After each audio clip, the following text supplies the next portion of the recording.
All right, time to finish off the show with rapid reactions. A lot of topics, a little bit of time. Take it away, Drink. Let's roll, baby. After the Nets and Lakers open the NBA season with the best odds to win the NBA title, the Suns and Warriors are the favorites as we head into All Star weekend. Jay, are the odd makers right on this one, or is someone else a bigger threat to the Suns and Warriors? I don't think odds makers may not necessarily be wrong, but I think by virtue of one of those teams, like if that's a Western Conference Finals matchup, one of those teams is gonna cancel the other team out. So I think you may have to take a look at one of those Eastern Conference teams, like the teams we talked about earlier with Philadelphia. Or I would throw Milwaukee in there, being there the defending champs, and I think when it's all said and done, they'll be as good as they were last year. So that those are two teams I think about in concert with those two Western Conference teams.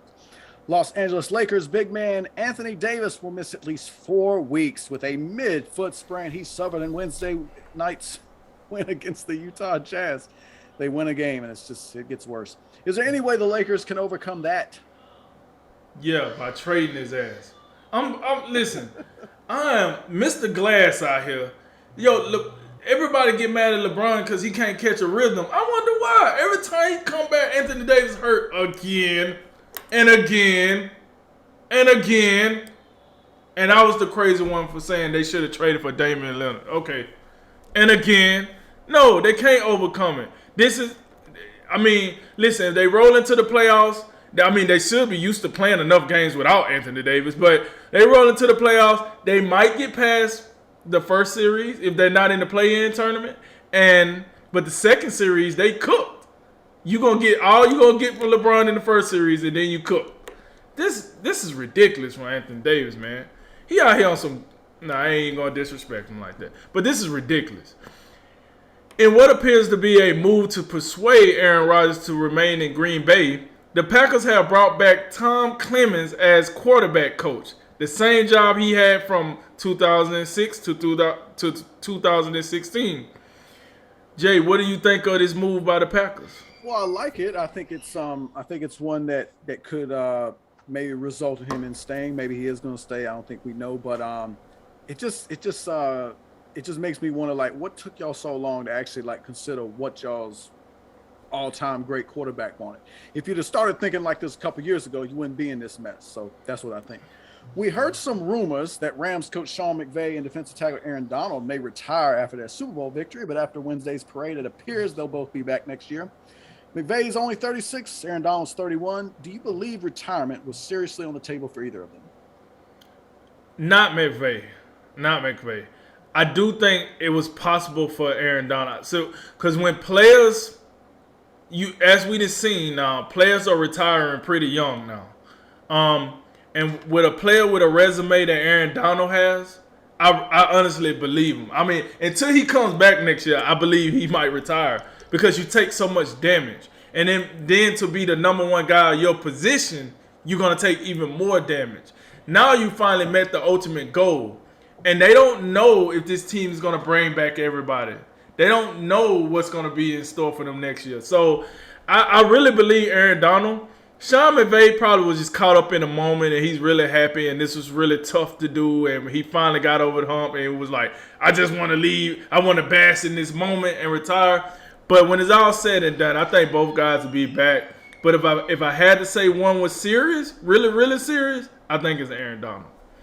Major League Baseball and the MLB Players Association plan to hold multiple bargaining sessions starting next week and may go every day as early as Monday. What's your reaction to this? You talk about sense of urgency in college football. Where is the sense of urgency in baseball? Like, if you'd have started doing this, I don't know, January 2nd, you might not be in this mess, But now it just tells you that, like, oh man, spring training is knocking on the door. We might miss games. Well, it's just full scale panic mode, and like, oh, now we'll actually do something. So I think eventually something gets done. I think they'll get it done pretty quick. They may have to cut spring training, but they're serious now, and they kind of procrastinating over there. Chicago Bulls All-Star DeMar DeRozan enters the All-Star break with 7 consecutive games of 35 points and 35 or more points and better than 50% shooting, which breaks the tie with Wilt Chamberlain, who accomplished that twice. That's pretty impressive, wouldn't you say? I'm gonna say this: you break a record of Wilt Chamberlain, you're probably doing something right. Pretty impressive. Like I said earlier in the show, man. DeMar DeRozan, when it comes to the regular season, he puts on a clinic. He came over here to the Western Conference. He was some mid. Now he done got back to the Eastern Conference. He back being that loud pack again. Once again, though, that's only good for the regular season. Give me some of this in the postseason, DeRozan, and sign me up. Michigan football coach Jim Harbaugh will be paid $7.7 million and $5 million this season. I don't know why I'm struggling with that. Up to $7.6 million in his final year of his contract, which runs through the 2026 season. Do you think Harbaugh will be at Michigan for his entire contract? I don't think so. I don't really believe him when he says like, "Oh man, I just dipped my toe in the NFL interview." One time. I think he's a guy who's always going to be highly coveted based off his work with the San Francisco 49ers. He's been successful wherever he's been. So I don't know. I think he's just one of those guys. He's going to move around a lot during his entire coaching career. Tomorrow evening at 5 p.m. Eastern on ESPN Plus, it's Khan versus Brook at the Manchester Arena in the UK. A showdown between two of the UK's biggest stars, Amir Khan and Kell Brooks. Drink. What will be the outcome of that one?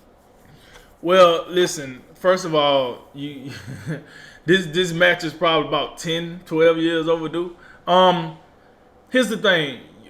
Both of these guys been hell of a competitors in the welterweight division. Now, this fight is not going at the welterweight. It's a catchweight.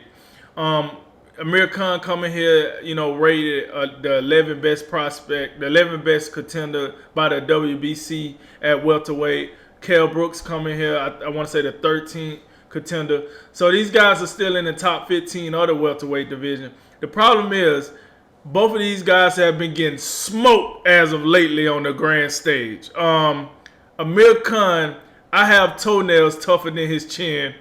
And Kell Brooks, listen, ever since he had the fight with Errol Spence Jr. in the UK and Errol Spence pretty much broke his socket bone, he hasn't been the same.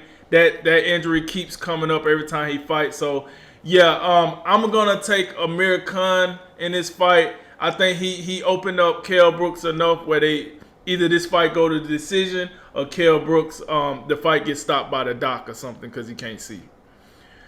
New Vikings head coach Kevin O'Connell said he believes Kirk Cousins will be the quarterback in Minnesota next season, and he is excited to coach him. You take him at his word? Hey, man. Kevin O'Connell just got off the plane from the parade or whatever. He's not trying to come in there and just cause a scene right away. Of course, he's going to be nice to Kirk Cousins. He might have not even met the new GM yet. So, yeah, he's going to come over here and say what he needs to say. But at the end of the day, it's the same thing as like Nick Sirianni last year. Hey, we got two quarterbacks that can get it done. Yeah, tell me something else. So, we don't know. I mean, but I'll take him at his word right now because he's new on the block and he just going to have to deal with it. And he might have not even spoke to the GM yet. That's what I think of that. Tomorrow night is UFC Vegas 48, Walker versus Hill, ESPN Plus at the UFC Apex in Las Vegas. We got a main event at a light heavyweight bout between the number 10 ranked Johnny Walker and the number 12 contender Jamal Hill. Drink, who wins? I'm going to take Johnny Walker. I think Johnny Walker got his stride back a little bit. He kind of hit some low points here not too long ago. He coming back here. I'm going to take Johnny Walker by knockout. I like the Jamal here. I just don't know if he didn't fought the level of competition that makes me, believe in him as much. I done seen Johnny Walker against some of the more elite talent. I'm going to take Johnny Walker by stoppage. All right. Well, that concludes tonight's Drink of Wisdom. As always, like, listen, share, subscribe. Thank you for joining us. And I'll be in Elizabeth City calling some college basketball. We'll see you there. Right. And I'm Nathan Drinker. And remember, make tomorrow better than today and make today better than yesterday. And you know what we going to do. We going to holler at you until next time, baby. Ladies and gentlemen, this is A Drink of Wisdom.